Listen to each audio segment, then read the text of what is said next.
नमस्कार, मैं हूं सिकता देव और आप देख रहे हैं प्राइम टाइम। पठानकोट ऑपरेशन देश को सुरक्षा की तैयारियों का पूरा भरोसा देने में कहीं ना कहीं कमजोर साबित हुआ है। सिर्फ सुरक्षा बलों के हौसलों और उनकी बहादुरी पर भरोसा कर आतंकवाद के खिलाफ लड़ाई लड़ी नहीं जा सकती। आतंकवादी वारदातों को तुरंत डिफ्यूज करने यानी उसकी जवाबी कार्रवाई के लिए सुरक्षा की तैयारियों को दुरुस्त ना करना या फिर उसे प्राथमिकता ना देना हमारे सुरक्षा बलों को नुकसान पहुंचाने से कम नहीं है। पठानकोट पर हमले का सिलसिला 2 दिन चला, लेकिन इस दौरान कार्रवाई की नाकामियां लगातार इशारा कर रही हैं कि हम किसी भी आतंकवादी हमले का मुंह तोड़ जवाब देने के लिए एकदम तैयार नहीं है। पठानकोट में हमला हो सकता है, इसकी खुफिया जानकारी पहले से होने के बावजूद हमारे 7 जवान शहीद हो गए। एसपी सलविंदर सिंह का आतंकवादियों ने अपहरण किया, उनकी गाड़ी में वो भाग गए। जब इस बारे में सिंह ने जानकारी स्थानीय पुलिस को दी तो फौरी कार्रवाई नहीं हुई, जो कि हो सकती थी। डिफेंस सिक्योरिटी कॉर्प्स के जवान एयरबेस में आतंकवादी घुसपैठ के दौरान मौजूद थे, जिससे जान का नुकसान बढ़ा। डिफेंस सिक्योरिटी कॉर्प्स में उन जवानों को रखा जाता है जो कि रिटायरमेंट के बाद दोबारा नौकरी करना चाहते हैं, यानी वो अपनी उम्र, मोबिलिटी और हथियार की वजह से सीमित होते हैं। खुफिया जानकारी मिलने के बाद दिल्ली से एनएसजी के कमांडोज को भेजा गया। पठानकोट के ऑपरेशन में एनएसजी के अलावा सेना और वायुसेना के स्पेशल फोर्सेस यूनिट, बीएसएफ और पंजाब पुलिस शामिल थी। सवाल ये बनता है कि इतनी सारी सिक्योरिटी यूनिट्स ने इस ऑपरेशन को आसान बनाया या फिर इससे ज्यादा कंफ्यूजन बना रहा। ऑपरेशन के बारे में जानकारियां अलग अलग लोग अपने अपने तरीके से भी देते रहे। गृहमंत्री ने ट्वीट कर कहा था कि ऑपरेशन खत्म हो गया है और ये सफल रहा है, जिसके तुरंत बाद रविवार की सुबह ये पता चला कि 2 आतंकवादी अभी भी वहां छिपे हुए हैं और उनके हमले जारी हैं। गृहमंत्री को अपना ट्वीट हटाना पड़ा। क्या पठानकोट हमारे लिए वेकअप कॉल नहीं होना चाहिए? पठानकोट ने बता दिया है कि भले ही हम पूरी तैयारी का दावा करते रहे, आतंकवादी अब भी कहीं भी किसी भी वक्त हमला कर सकते हैं। हमारे एयरफोर्स बेस को 60 घंटों तक हॉस्टेज बना सकते हैं। ऐसे में हमारे इंडस्ट्रियल इंफ्रास्ट्रक्चर, संवेदनशील ठिकाने कितने महफूज हैं?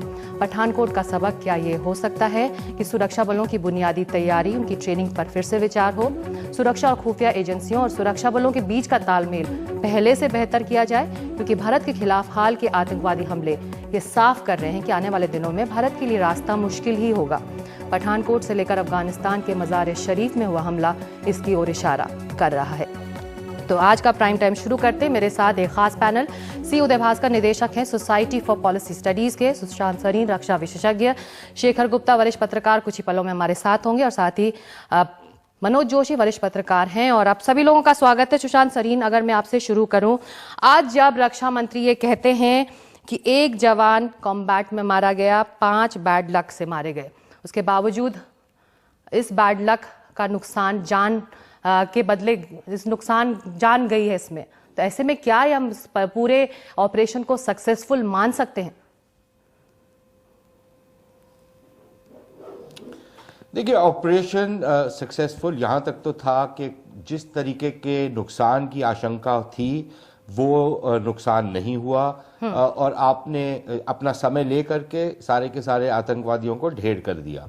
वहां तक तो सक्सेसफुल है, लेकिन जो अटैक है वो भी सक्सेसफुल था, क्योंकि मेरे ख्याल अटैकर्स की जो टेररिस्ट थे उनका बेसिक उद्देश्य जो था वो ये था कि वो महज अटैक माउंट ही कर लें, वो एक लिहाज से उनके लिए सक्सेस मानी जा सकती है, क्योंकि जो खबर की सुर्खियां हैं वो वही होगा कि वो उन्होंने अटैक किया, और वो भी एक इंडियन एयरफोर्स के बेस पर। तो वो तो उस लिहाज से तो वो सक्सेसफुल रहे। बाकी अगर वो कुछ जहाज़ों का या हेलीकॉप्टर्स पर नुकसान पहुंचाते तो वो एक लिहाज से आइसिंग ऑन द केक होता। तो मेरे ख्याल दोनों तरफ से तो वो एक लिहाज से एक समन्वय बनता है। लेकिन जो फिक्र की बात हमारे लिए ये है, और मैं इसमें नहीं जाऊंगा कि हमारे पास कितनी इत्तलात थी, क्या सुरक्षा की व्यवस्था थी, वहां पर क्या खामियां थी, क्योंकि फ्रैंकली हम में से किसी को भी अभी तक नहीं मालूम या पूरी जानकारी नहीं है कि एग्जैक्टली हुआ क्या, और कौन से दस्ते वहां पर भेजे गए, कौन से दस्ते तैनात थे, उसमें क्या खामियां रही। मेरे ख्याल ये सब जो विश्लेषण है ये बाद में होगा, जब सारी की सारी इंफॉर्मेशन होगी। अभी हमारे पास सिर्फ टोटके हैं इंफॉर्मेशन के। लेकिन ये जरूर है, और यहां तक भी रक्षा मंत्री की बात ठीक है कि एक सैनिक जो था या एक या दो, मेरी इतलात थी, लेकिन रक्षा मंत्री के उस पे ही चलते हैं कि एक आदमी मारा गया था मुठभेड़ में, बाकी ये एक मेस में घुसे थे और वहां पर अनार्म्ड लोग थे, कुछ किचन में थे, कुछ बाथरूम से निकल रहे थे, उनको इन्होंने निशाना बनाया था दहशतगर्दों ने। तो इस लिहाज से वो बैड लक था, लेकिन क्योंकि ये अटैक हुआ, तो मेरे ख्याल ये फिक्र की बात इसलिए है कि एक बड़ी महफूज मानी जाने वाली जगह पर अगर इस तरीके का हमला हुआ, तो आगे भी इस तरीके के हमलों की आशंका है। और बहुत सारे सरकारी दफ्तर सिर्फ बॉर्डर स्टेट्स में नहीं, लेकिन दिल्ली में, बाकी सारे शहरों में ऐसे हैं जिनकी सुरक्षा व्यवस्था के ऊपर बहुत बड़े सवालिया निशान खड़े रहते हैं। तो मेरे ख्याल हमारे को अब ये इंटरनलाइज करना पड़ेगा। प्रॉब्लम ये है कि 1 महीने के बाद ये विषय हम डिस्कस भी नहीं कर रहे होंगे, इस पर कोई हम में से कोई भी एक रिव्यू नहीं करेगा कि क्या क्या हुआ। और 26/11 के हमले के बाद भी जो कुछ हमने नई प्रणाली बनाने की कोशिश की थी, चाहे वो कोस्टल एरियाज की पुलिसिंग हो, चाहे बाकी सारी चीजें हो, उसमें अगर आप जाके देखें तो हालात वैसे के वैसे ही हैं। पैसा आपने जरूर डबोया है, लेकिन वो पैसा का उपयोग जो है वो बिल्कुल कारगर नहीं है। तो ये एक लिहाज से एक हमारी पुरानी बीमारी है, एक राष्ट्रीय बीमारी है, और अगर इस बीमारी को हम ठीक नहीं करेंगे तो इस तरह के हमले बार बार होंगे हमारे ऊपर। सबक क्या सीखा, इस वक्त हम ये चर्चा करें। मनोज, फॉर इंटेलिजेंस होने के बावजूद एनएसजी वहां क्यों भेजी गई, इस पर सवाल उठ रहा है। क्या ये सही सवाल है इस वक्त? बिल्कुल सही सवाल है। सबक तो ये है, नंबर 1 ये है, मुझे ये नहीं पता है अभी भी कि जहां पे ये काउंटर टेरर ऑपरेशन हो रहा था उसकी कमान किसके हाथ में थी।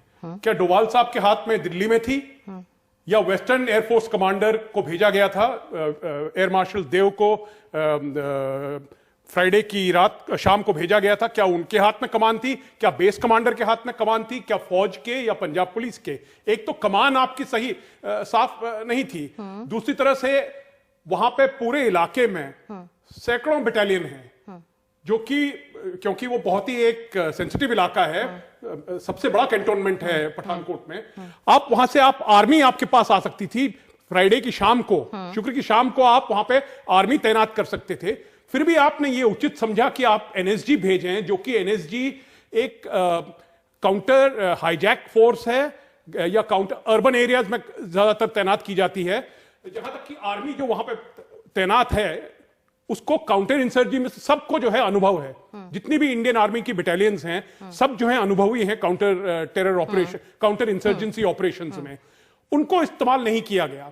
और साथ साथ आपने जो है डिफेंस सिक्योरिटी कोर, अच्छा डिफेंस सिक्योरिटी कोर की जहां तक हम फिलहाल रिपोर्ट से विश्लेषण कर सकते हैं, यह लग रहा है कि एक डिफेंस सिक्योरिटी कोर के जवान और एयरफोर्स के गरुड़ कमांडो जो हैं पहले एनकाउंटर में शहीद हुए, पर 4 जो डीएससी के जवान हैं वो बेहथियार मारे गए।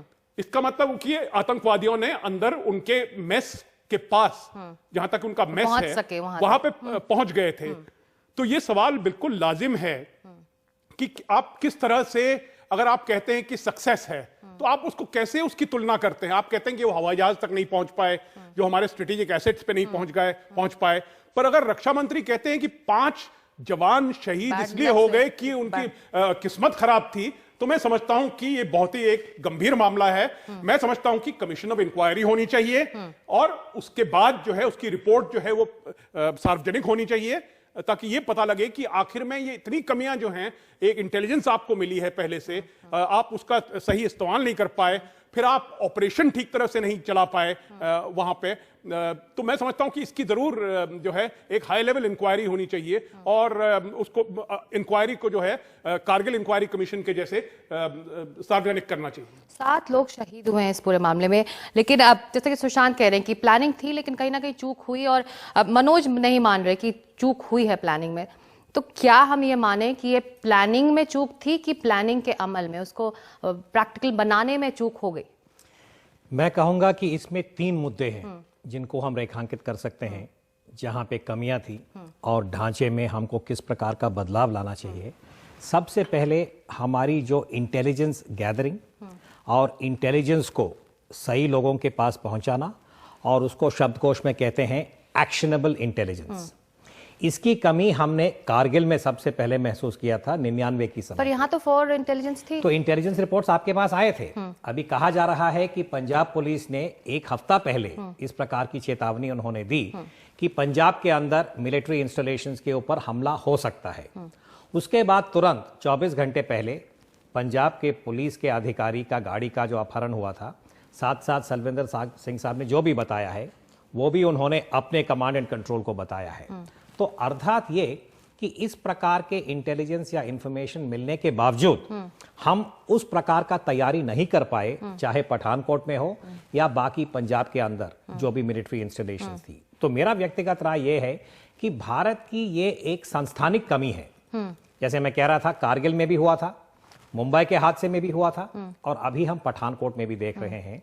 तो इसलिए जब भी इसका समीक्षा होता है, हमें ये बहुत ठोस सवाल पूछना है कि हमारी जो हायर डिफेंस मैनेजमेंट है, जो कि कारगिल के बाद अटल जी के समय पे ब्रिजेश मिश्रा जी हमारे एनएसए थे, और अंदरूनी मीटिंग्स में कई बार ये कहा गया था कि सेंटर स्टेट के बीच में इंटेलिजेंस का तालमेल सही प्रकार से होना चाहिए। और ये सब कारगिल कमेटी रिपोर्ट, जो कि इस वक्त पब्लिक डोमेन में है, काफी बारीकी तरीके से ये सब लिखा गया है।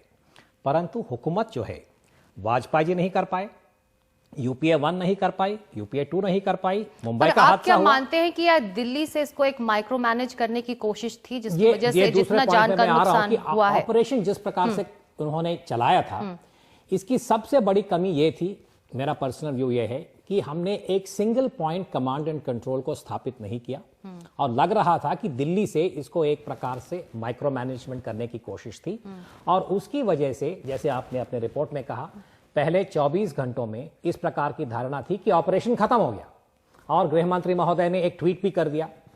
और ये भारत के ढांचे के लिए बहुत, मैं कहूंगा कि शर्म की बात है कि आप काउंटर टेररिज्म ऑपरेशन का सबसे बुनियादी नीति कमांड एंड कंट्रोल आप इसलिए नहीं स्थापित कर पाए क्योंकि इस वक्त हमारे एजेंसीज और इंस्टीट्यूशंस के बीच में काफी, मैं कहूंगा, तालमेल बिल्कुल है नहीं। चाहे होम मिनिस्ट्री हो या defence ministry, service headquarters, intelligence agencies. और विडंबना यह है सिक्का जी कि होम सेक्रेटरी महोदय को अगले दिन प्रेस कॉन्फ्रेंस में यह कहना पड़ा कि साहब ऑपरेशन खत्म नहीं हुआ। तो यह दूसरा। और अंत में तीसरा जो मुद्दा है, इंफॉर्मेशन मैनेजमेंट या मीडिया मैनेजमेंट, इसमें कई प्रकार की कमियां थी।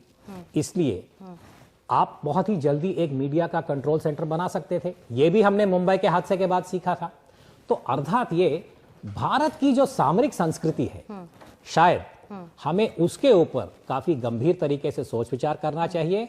और हम यही एक प्रकार से रिकमेंडेशन कर सकते हैं कि जब भी ये रिपोर्ट होगा, इसको संसद में डालना चाहिए, इसकी पारदर्शिता होना चाहिए। कि और आखिर कारगिल से पठानकोट लेके में आज तक हुआ हम क्या नहीं कर ये पाए। सब जानना चाहते हैं। लेकिन सुशांत और आप सभी लोग मौजूद इस पैनल में मुझसे बेहतर इस तरह के ऑपरेशन की बारीकियों को समझते हैं। आप जब इस तरह की फॉर इंटेलिजेंस वार्निंग्स आती है, क्या ये स्टैंडर्ड प्रोसीजर है कि वहां पर तुरंत एनएसजी को फ्लाई किया जाए और बजाय कि वहां पर जो मौजूद इन्फेंट्री डिवीजन है या फिर ब्रिगेड्स हैं उनको इन्वॉल्व किया जाए? देखिए, मेरा मानना यह है, जैसे मैंने आपसे पहले अर्ज किया, कि अभी हमारे पास सारी इंफॉर्मेशन नहीं है। क्या इंटेलिजेंस थी? मेरे ख्याल हम सारे के सारे इंटेलिजेंस की दुहाई दे रहे हैं।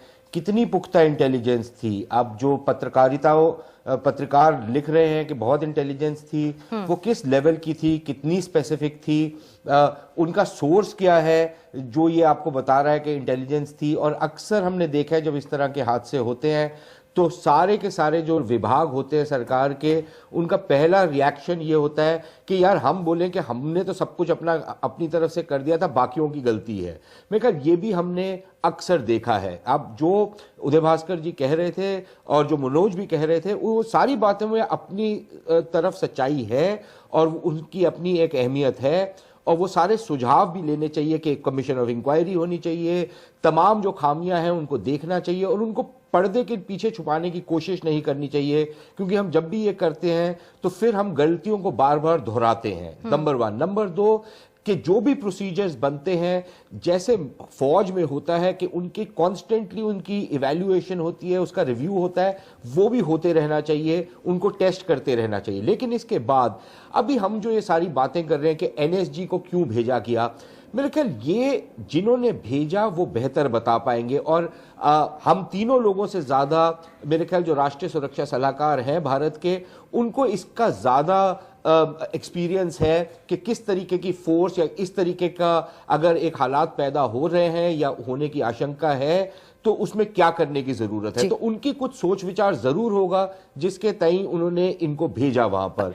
अब ये भी पॉसिबिलिटी है कि ये भी आशंका हो सकती थी कि अगर ये लोग कहीं पे कोई हॉस्टेज सिचुएशन हो जाती एयरबेस में या आर्मी बेस में या कहीं और, तो एनएसजी वालों को आपको 6 घंटे लगा के वहां पर फ्लाई ना करना पड़ता, वो वहां पर होते। तो मेरे ख्याल ये सारी चीजें अब जब तक इंक्वायरी नहीं होगी, क्या इंटेलिजेंस थी, कहां कहां पर खामियां रही, अभी तक तो हमको यह भी नहीं पता कि ये लोग कौन से रूट से आए।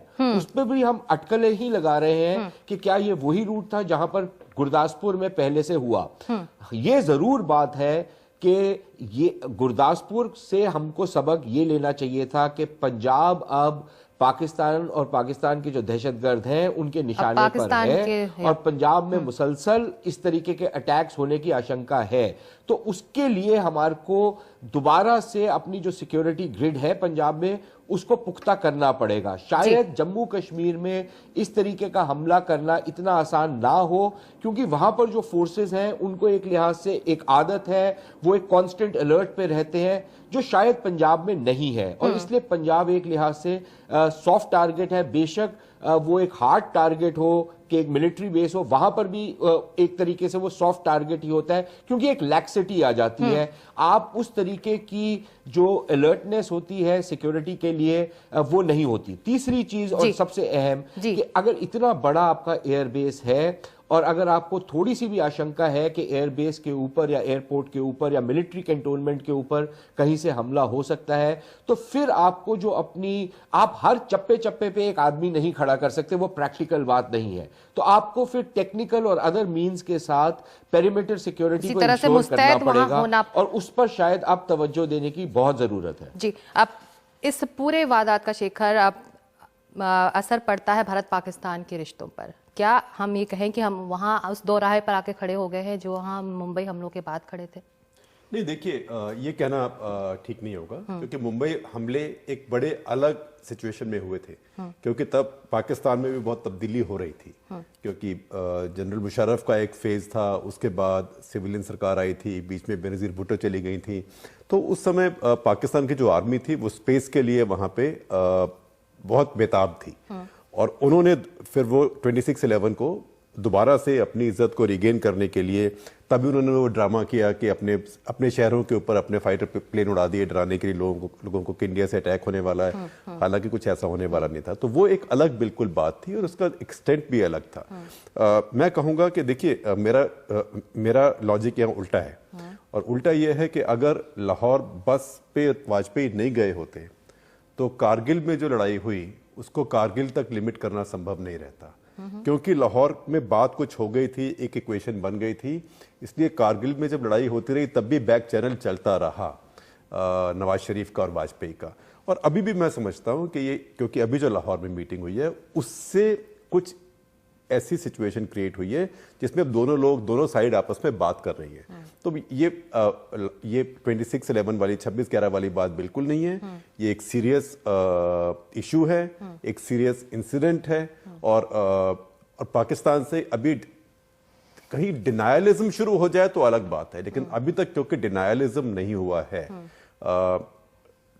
26/11 में तो जब तक कसाब को माना नहीं गया था कि वो पकड़े गए और पाकिस्तानी हैं। आपको याद होगा पाकिस्तान के राष्ट्रीय सुरक्षा सलाहकार ने कह दिया था एक बार, जनरल महमूद दुरानी ने, हमारे मित्र हैं, कि बिल्कुल पाकिस्तानी मान जाना चाहिए, तो उनको छोड़ना पड़ा था एज NSA।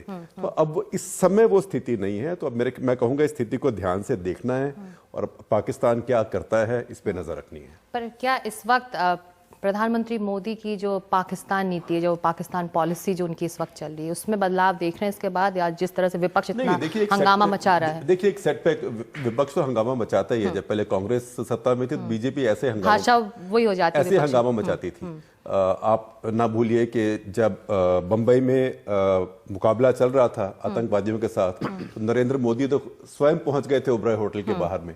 तो ये तो विपक्ष का काम होता है, उसको इतना सीरियसली नहीं लेना चाहिए। मैं कहूंगा कि ये जो नरेंद्र मोदी जी की नई नीति है पाकिस्तान के साथ एंगेज करने की, ये अच्छी नीति है, लेकिन उस नीति को अपनाने के लिए सबसे जरूरी ये है कि आप अपना गार्ड नीचे ना करें।